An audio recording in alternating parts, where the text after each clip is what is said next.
ভবনে আগুন লাগছে। এই যে সামনে আমরা পার্লামেন্ট থেকে বের হয়ে জিয়া উদ্যানের রাস্তা গণভবনের সামনে দিয়ে যাচ্ছিলাম, সামনে এই যে গণভবনে আগুন লাগছে, দাও দাও করে চলতেছে। এই যে গণভবন থেকে জিনিসপত্র নিয়ে যাচ্ছে মানুষজন এখন। এই যে মানুষজন কি পরিমাণ মাল সামানা বের করছে। এই যে গণভবনের আগুন, মাল সামানা পরে দেখি গণভবনে দাও দাও করে আগুন চলতেছে। ডাইরেক্ট আমরা ভিতরেও না, ডাইরেক্ট তাও দেখা যাচ্ছে আগুন।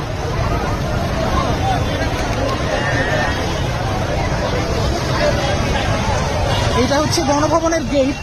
আর প্রান্ত ভাই, প্রান্ত ভাই, ওই যে আসো আসো, এদিকে আসো।